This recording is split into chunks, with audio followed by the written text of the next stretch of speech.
સુરતમાં રોકાણકારોને ઊંચા વળતરની લાલચ આપી કરોડો રૂપિયાની છેતરપિંડી આચરનારાઓ સામે સુરત ઇકો સેલે લાલ આંખ કરી।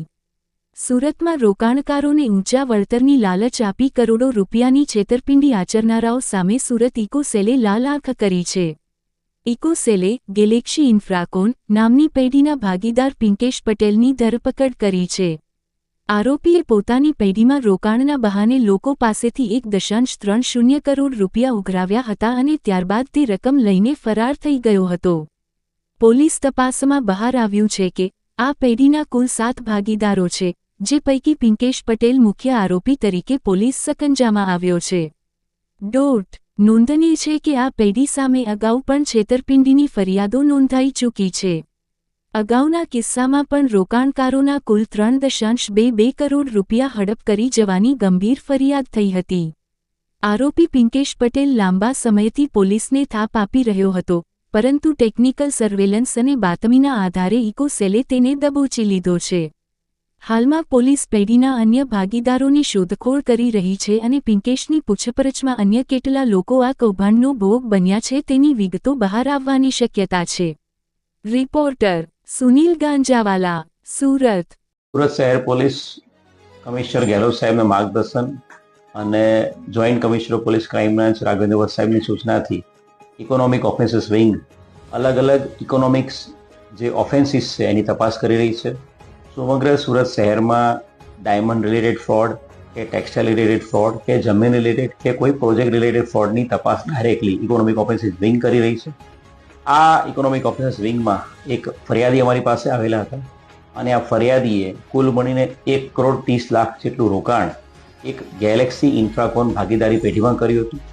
ગેલેક્સી ઇન્ફ્રાકોન ભાગીદારી પેઢીમાં આજે ફરિયાદીએ છે એણે 2 અલગ અલગ ઇન્સ્ટોલમેન્ટમાં સૌથી પહેલાં 85 લાખ અને 15 લાખ એમ 1 કરોડનું રોકાણ એક ફ્લેટ માટે કર્યું હતું અને ફ્લેટનો દસ્તાવેજ આ જે આરોપીઓ છે જે ગેલેક્સી ઇન્ફ્રાકોન ભાગીદારી પેઢીના જે મુખ્ય વ્યક્તિ પ્રિયાંક પટેલ, એની સાથે કિશોર પટેલ, પ્રતિક પટેલ, હર્ષલ પટેલ, નૈમિલ દડાવાલા, હિતેશ ઠાકોર પટેલ અને જેનો મુખ્ય જે આ આખી ભાગીદારી પેઢીનો મેઇન કરતા હતા પિંકેશ સુરેશભાઈ પટેલ, આ તમામ ભાગીદારી પેઢીના લોકોએ 1 કરોડ રૂપિયા ફરિયાદી પાસે લઈ લીધા હતા અને ફ્લેટનો વેચાણ દસ્તાવેજ અન્ય કોઈને કરી આપ્યો હતો અને ત્યારબાદ એ ફ્લેટની જગ્યાએ એક નવો બંગલો એમને આપવાની વાત કરીને એક બંગલા માટે પણ એમની પાસેથી 30 લાખ, ફરિયાદી પાસે 30 લાખનું એક રોકાણ કરી લીધેલું હતું અને એ બંગલાનો પણ એમને દસ્તાવેજ કરી આપ્યો નહોતો।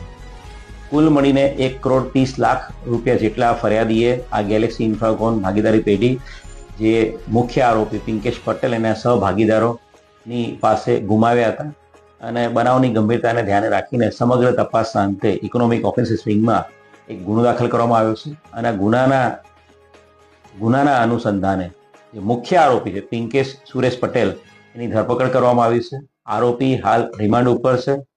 અન્ય આરોપીની હાલ શોધખોળ અને તપાસ તજવીજ ચાલુ છે। આરોપી પિંકેશ પટેલ છે એનો ગુનાહિત ઇતિહાસ પણ છે। આ જ પ્રકારની એક 3 કરોડથી વધુ અમાઉન્ટની ફોર્જરીનો, છેતરપિંડીનો અને ફોર્જરીનો ગુનો એની વિરુદ્ધમાં અડાજણ પોલીસ સ્ટેશનમાં પણ દાખલ થયેલો છે અને ઇકોનોમિક ઓફેન્સીસ વિંગમાં પણ આ જ આરોપી પિંકેશ પટેલ વિરુદ્ધમાં અન્ય 2 થી વધુ અરજીઓની તપાસો ચાલુ છે। મીડિયાના માધ્યમથી હું સમગ્ર સુરત શહેરની જનતાને નમ્ર અપીલ કરીશ કે આ પ્રકારના જે આરોપી છે પિંકેશ પટેલ કે અન્ય આવા કોઈ પણ વ્યક્તિઓ જે આપને ભાગીદારી પેઢીમાં કે કોઈ પણ જગ્યાએ ઇન્વેસ્ટમેન્ટ કરવા માટે આપને લાલચ આપે છે, તો બધું જ સમજી વિચારીને આપનો ડાયરેક્ટ કોન્ટેક્ટ હોય, એના રિવ્યૂ હોય, એના ફીડબેક હોય, એ બધું વિચાર્યા બાદ જ રોકાણ કરવું।